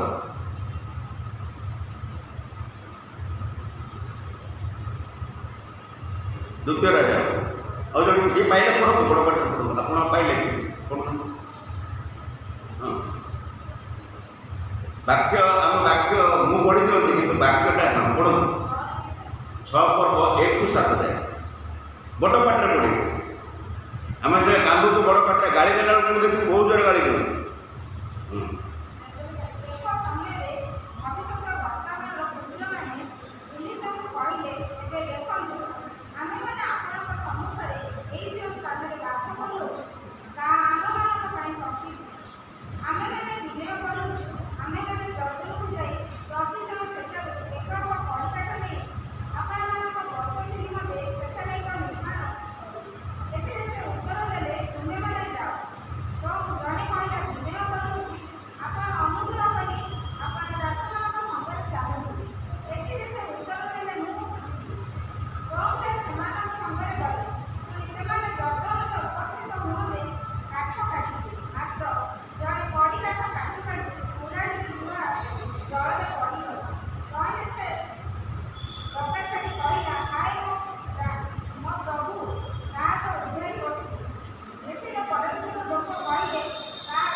प्रभु मान धन्य हो ये जो एलिसा एटा गोटे निश्चित सत्य घटना है जन बाइबल एलिसा को जड़े भविष्य वक्ता कौन कहले आम घर ना आम काट काटा जातु तुम काट काटिक आण घर कर कि जो तीन पदर कहुचे यहाँ मोर गुरुत्वपूर्ण कहबार कथा हूँ मन रख जड़े कहला कौन जड़े कहला अनुग्रह करी आपण सांगे चलती केते जन आम व्यक्तिगत भाव ये लोकटी कहला भविष्य वक्ता केते लोक अच्छा समस्त जोरे कहवा कथा ना सार आसतु लिसा भविष्य वक्ता आसतु कि अजा आसतु जड़े कहला आसतु आम जीशु को कहूँ कि आज मेसेज मोर से आसतु कहीं से जानी से कहीं डाकिला अनुग्रह गोटे लिखाई अनुग्रह कर आप दास मान अनुग्रह अनुग्रह जो विश्वासटा मान अंतर अच्छी से परमेश्वर अनुग्रह दान समस्त विश्राम बाड़क आगे आसुना जो मैंने शुद्ध वाक्य को निजस्व को मैंने विश्वास सामान ये दानटा परमेश्वर देते समस्त वाक्य आनंद करेंगे एलिसा कहले मु निश्चय जीवी तू जो कौचु जीवी आसे भावुँ बोलते यही लोकटा कुराट गड़ी पड़े ना से कुराटा कौन धार करके उद्धार करके नहीं आगे उद्धार निजे जो किणी भल उद्धारी बच्चे जो गड़ी पड़ा कौन अवस्था हम जाना अरे मुझे मोर गोटे साक्ष्य कौच गोटे कहीं हाथ को टच करके यही समय रोगटा कहले मुझे हठात मुझे दरिद्र पिला बेले मो बो कौन कर आम मो गाँ पिला से पढ़ीटा मनीष हली धान सिझाई शोची यही समय से बो बोध गोटे मोटा ये पाखे ये करदेला कहला तो तू सी ये दे तोर मोटा एमती गोटे कौन उधारी वस्तु पर मो बो मार मो बो जब गोटे मारी मुझे नहीं बोली कि पूर्व कौन कर हांडीशाला जो भात खावाई जो भात खावा कथा आम हांडू खावा कथा हांड खाई तो माँ चोर तू चोर मैंने उधारी वस्तु मत बो बोला तोर आमर जो ढालटा से ढाल आमको मुकुड़े पड़े मो बाइबल पढ़ला जानी एलिसा वक्ता थे मुझे मूल लगे कि कौन प्रकार बहुत ये करे आम से मुक्त है कहवा कथा हूँ जो उधारी वस्तु जब आम धार करके आनी हजिगला से कांदिला जो हाय हाय कौन है एलिसा पचारे कौटी कहला जगटा देखा जगह देखा तेरे कौटी पड़ी से कौन कले से जगह आज्ञा ये पड़े से सागे से कौन कला गोटे काठटा पड़े आ से पुराटी भाषा मनुष्य दृष्टि असंभव है जदि आम व्यक्तिगत भाव में आम किए खाली हाथ फेरी जा आम जो आसीचु प्रभु कहवा आप मो सागे आस आपंकर जहाँ था ना कहीं परमेश्वर वाक्य द्वारा कौन कहले आम शेष विषय आरंभ प्रकाश करूँ कारण मुझे गुप्त विषय सब जानी तुम्हें जो विषय मागुच आ तुम कह आपको प्रभु कह पड़ो मोर ये वेदनाटा ये हो कि मो दुख ये जगह अच्छे आमको जमी से जो लोकटी एलिसा देखला जे यही स्थान में मो कुराटी पड़ा मन बहुत चिंता थी निश्चय से जहाँ कुराटी ध्यान करके आनी निष्ठुर लोक गोटे बड़ चिंता बो कि माँ कौन कह कि भाई कौन कह गोटे एत तोर तो कौन दरकार था से जा आउ से एलिसा को कहला यही स्थान तेना आम जो स्थान को आसीचु प्रार्थना सहकार प्रभु को कहना पड़ो आम जो मंडली अच्छु जे प्रभु मोर यही स्थान में यही दुखटा अच्छे जीशु निकट में कौन विषय असंभव नुहे जीशु निकट में कौन कि आम कौन कह पड़ो जमती ये जनक कहले विनय करुँचे जे तुम्हें अनुग्रह कर आम संगे चल ये आम खाली जावानी जीशु सागर नहीं घर को जा प्रभु ये वाक्य पर विशेष भाव में आशीर्वाद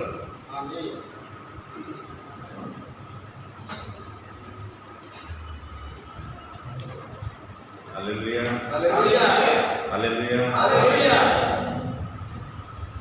प्रभुंकर दास सुंदर वाक्य दया मानू उत्साहित कर प्रभु प्रिय दास परिवार को ଆଉ ଏଇ ଦିନମାନଙ୍କରେ ତାଙ୍କର ଯେଉଁ ଆଗ୍ରହ ପ୍ରଭୁଙ୍କର ସେବା ନିମନ୍ତେ ପ୍ରଭୁ ସେହିପରି ଭାବରେ ପ୍ରିୟଦାସଙ୍କର ପରିବାରକୁ ସେବା କାର୍ଯ୍ୟକୁ ମଧ୍ୟ ଆହୁରି ବହୁ ଆଶୀର୍ବାଦ କରନ୍ତୁ।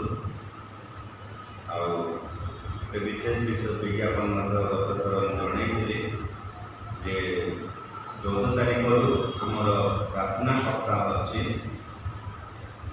14 ତାରିଖରୁ 19 ତାରିଖ ପର୍ଯ୍ୟନ୍ତ ପ୍ରତି ସନ୍ଧ୍ୟା 6ଟା ବେଳେ ଆମର ଉପାସନା ହେବ, 6ଟାରୁ 7ଟା। ତ ବିଶେଷ ଅନୁରୋଧ କରେ ସମସ୍ତେ ଆଉ ସେଇ ଉପାସନାରେ ଯୋଗ ଦେଇ ପ୍ରଭୁଙ୍କର ଆଶୀର୍ବାଦର କାରଣ ହେବା। କାରଣ 7 ଦିନ ଯେଉଁ ଗୀର୍ଜାମାନଙ୍କର ହେବ ସେଥି ମଧ୍ୟରେ ପ୍ରତିଦିନ ଆଉ ଭିନ୍ନ ଭିନ୍ନ ବାଳକମାନେ ଆସିବେ, ସେମାନେ ବାକ୍ୟ ଦେବେ। ଆଉ ଏ ସମସ୍ତ ମଧ୍ୟରେ ମଣ୍ଡଳୀର ଉପସ୍ଥିତି ଆମେ ଆବଶ୍ୟକ କରୁ। ବାଳକମାନେ ଆସିବେ, ଲୋକ ନଥିବେ, ତେବେ ସେମାନଙ୍କୁ କହିବା ପାଇଁ ମଧ୍ୟ ଏତେ ଆନନ୍ଦ କି ଖୁସି ଲାଗିବ ନାହିଁ। ତେଣୁ ଆମେ ସମସ୍ତେ ପୂର୍ଣ୍ଣ ଆଗ୍ରହତା ସହିତ ଆସିବା ଏବଂ ସେହି ଉପାସନା ଦ୍ୱାରା ଆମେ ସମସ୍ତେ ଆଶୀର୍ବାଦର କାରଣ ହେବା। ସମସ୍ତେ ଆଉ ଆସି ଯୋଗ ଦେଲେ ସମସ୍ତଙ୍କ ନିକଟରେ ମୁଁ ଆଉ ଥରେ ଧନ୍ୟବାଦ ଦିଏ। ପ୍ରଭୁ ସମସ୍ତଙ୍କୁ ଆଶୀର୍ବାଦ କରନ୍ତୁ। ଆସନ୍ତୁ ଏହି ସମୟରେ ପ୍ରାର୍ଥନା କରିବା, ତାପରେ ପ୍ରଭୁଙ୍କ ପ୍ରାର୍ଥନା କରି ଆଶୀର୍ବାଦ ଭିକ୍ଷାରେ ଆଜି ଉପାସନା ଶେଷ କରିବା। ପ୍ରେମିକ ପ୍ରଭୁ ତୁମରେ ଧନ୍ୟବାଦ କରୁଅଛୁ। ଆମ ପରି ଦୁର୍ବଳମାନଙ୍କୁ ତୁମେ କେତେ ପ୍ରେମ କରୁଅଛ ପ୍ରଭୁ। ତୁମେ ଯେ ସର୍ବଶକ୍ତିମାନ ପରମେଶ୍ୱର, ଆଜିର ବାକ୍ୟ ଦ୍ୱାରା ତୁମର ସେହି ମହାନତା ସର୍ବଶକ୍ତିମାନତା ଆମେ ଜାଣିପାରୁଛୁ ପ୍ରଭୁ। ଶେଷ ବିଷୟ ପ୍ରଭୁ ଆଦିଠାରୁ ତୁମେ ପ୍ରକାଶ କରିବା ପ୍ରଭୁ, ତାହା ଶେଷ ଦିନରେ ସାଧନ କରିବା ପ୍ରଭୁ। ଆଉ ତୁମର ମନ୍ତ୍ରଣାକୁ ତୁମେ ସିଦ୍ଧ କରିବା ପ୍ରଭୁ। ଧନ୍ୟବାଦ କରୁଅଛୁ। ଏ ସମସ୍ତ ବିଷୟ ଜାଣି ବୁଝି ବିଶ୍ୱାସରେ ଅଟଳ ରହିବା ପାଇଁ ତୁମେ ସାହାଯ୍ୟ କର। ଏ ଜଗତରେ ତୁମେ ଆମମାନଙ୍କୁ ପ୍ରଭୁ ଆଜିର ଜଗତ ମଧ୍ୟରେ ଶେଷ ଦିନମାନଙ୍କରେ ଆମମାନଙ୍କ ପ୍ରତି କ'ଣ ଘଟିବ ତାହା ଆମମାନଙ୍କୁ କେବେ ଗୁପ୍ତ କରିନାମ ପ୍ରଭୁ। এই ଜଗତ ମଧ୍ୟରେ ଆମେ ବସବାସ କରୁଅଛୁ। ବହୁତ ଦୂରର ଘଟଣା ସବୁ ପ୍ରଭୁ ଆମମାନଙ୍କୁ ପୂର୍ବରୁ ଜଣାଇ ଦେଇଅଛୁ ପ୍ରଭୁ। ସେଥିପାଇଁ ତୁମେ ଯେ ଆମମାନଙ୍କର ପ୍ରଭୁ ପିତା ପରମେଶ୍ୱର, ଯେପରି ପିତା ଆପଣା ସନ୍ତାନମାନଙ୍କୁ ପୂର୍ବରୁ ସତର୍କ କରେ, ସେହିପରି ପ୍ରଭୁ ତୁମେ ସୃଷ୍ଟିକର୍ତ୍ତା ପିତା ପରମେଶ୍ୱର ହୋଇ ଆମମାନଙ୍କୁ ପୂର୍ବରୁ ସଚେତନ କରିଅଛ। ଶେଷ ଦିନମାନଙ୍କରେ କ'ଣ ଘଟିବ ତା ପୂର୍ବରୁ ପ୍ରଭୁ ତୁମେ ଜଣାଇ ଦେଇଅଛ ପ୍ରଭୁ। ଧନ୍ୟବାଦ କରୁଅଛୁ ଆଜିର ବାକ୍ୟ ପାଇଁ। ଆଜିର ବାକ୍ୟ ପ୍ରଭୁ ତୁମରି ଦାସଙ୍କୁ ତୁମେ ଦେଲ। ପ୍ରିୟ ଦାସ ତାଙ୍କ ମୁଖ ଦେଇ ତୁମରି ବାକ୍ୟ କହିଲେ ପ୍ରଭୁ, ତୁମକୁ ଧନ୍ୟବାଦ କରୁଛୁ ପ୍ରଭୁ। ସେହି ବାକ୍ୟ ଆମେ ଯେତେ ସମସ୍ତେ ଶୁଣିଅଛୁ ହୃଦୟଙ୍ଗମ କରୁ କରୁ ପ୍ରଭୁ ବିଶ୍ୱାସରେ ବଢ଼ିବା ପାଇଁ ସାହାଯ୍ୟ କର। ଆମେ ଶୂନ୍ୟ ହସ୍ତରେ ଆସିଅଛୁ ପ୍ରଭୁ। ତୁମରି ଆଶୀର୍ବାଦର ପୂର୍ଣ୍ଣତା ପ୍ରତ୍ୟେକଙ୍କୁ ଦିଅ ପ୍ରଭୁ। ତୁମେ ଦୟା କର। ଯେଉଁମାନେ ଅସୁସ୍ଥ, ବାଧା, କଷ୍ଟ, ସମସ୍ୟା ଏସବୁ ମଧ୍ୟରେ ତୁମ ନିକଟକୁ ଆସିଅଛନ୍ତି, ପାରିବାରିକ ସମସ୍ୟା ମଧ୍ୟ ଦେଇ ତୁମ ନିକଟକୁ ଆସିଅଛନ୍ତି, ଅଭାବ ଅନାଟନ ମଧ୍ୟ ଦେଇ ଯାଉଥିବା ବେଳେ ତୁମ ନିକଟକୁ ଆସିଛନ୍ତି ପ୍ରଭୁ। ଅନେକ ପ୍ରକାର ଚିନ୍ତା ଗୁଡ଼ିକ ଥିବାବେଳେ ତୁମ ନିକଟକୁ ଆସିଅଛନ୍ତି। ଅନେକ ପ୍ରକାର ପାରିବାରିକ ବିଷୟ, ଯାହାକି ସେମାନଙ୍କର ଅନେକ ବିଷୟ ରହିଛି, ସେ ସମସ୍ତ ଆଶା ଆକାଂକ୍ଷା କରି ତୁମ ନିକଟକୁ ଆସିଅଛନ୍ତି। ପ୍ରତ୍ୟେକଙ୍କର ମନୋବାଞ୍ଛା ତୁମେ ପୂର୍ଣ୍ଣ କର। ପ୍ରତ୍ୟେକ ପରିବାରରେ ଶାନ୍ତି ଦିଅ, ତୁମରି ସୁସ୍ଥତା ଦିଅ। ପ୍ରତ୍ୟେକ ଆବଶ୍ୟକ ବିଷୟମାନ ସେ ପରିବାରମାନଙ୍କୁ ତୁମେ ଯୋଗାଅ। ତୁମରି ଗୌରବ, ତୁମରି ମହିମା, ତୁମରି ଆରାଧନା, ତୁମରି ଉଦ୍ଦେଶ୍ୟ ସଫଳ କରିବା ପାଇଁ ଆମେ ପ୍ରତ୍ୟେକଙ୍କୁ ସାହାଯ୍ୟ କର। ଗୌରବ, ପ୍ରଶଂସା, ମହିମା, କର୍ତ୍ତାପଣ ଯୁଗେ ଯୁଗେ ତୁମରି। ଏହି ପ୍ରାର୍ଥନା ଯୀଶୁଖ୍ରୀଷ୍ଟଙ୍କ ନାମରେ ମାଗୁଅଛୁ। ଏ ଆମମାନଙ୍କ ସ୍ୱର୍ଗସ୍ଥ ପିତା, ତୁମ ନାମ ପବିତ୍ର ବୋଲି ମାନ୍ୟ ହଉ। ତୁମ ରାଜ୍ୟ ଆସୁ, ଯେ ରୂପେ ସ୍ୱର୍ଗରେ ସେହି ରୂପେ ପୃଥିବୀରେ ତୁମ ଇଚ୍ଛା ସଫଳ କର। ଆଜି ଆମମାନଙ୍କୁ ପ୍ରয়োଜନୀୟ ଆହାର ଦିଅ। ଆମେ ଯେପରି ନିଜ ନିଜ ଅପରାଧମାନଙ୍କୁ କ୍ଷମା କରିଅଛୁ, ସେହିପରି ଆମମାନଙ୍କ ଅପରାଧ ସବୁ କ୍ଷମା କର। ପରୀକ୍ଷାରେ ଆମମାନଙ୍କୁ ଆଣ ନାହିଁ, ମାତ୍ର ମନ୍ଦରୁ ରକ୍ଷା କର। ଯେଣୁ ରାଜ୍ୟ, ପରାକ୍ରମ, ଗୌରବ ସଦା ସର୍ବଦା ତୁମର। केतबेले पिता ईश्वर प्रेम त्राणकर्ता प्रभु यीशु ख्रीष्ट अनुग्रह दया पवित्र आत्मा शांति शक्ति सहभागिता आम समस्त संगे संगे हेमंतु यीशु रक्तरे चल यीशु रक्तरे चल यीशु रक्तरे चल। धन्यवाद समस्त को।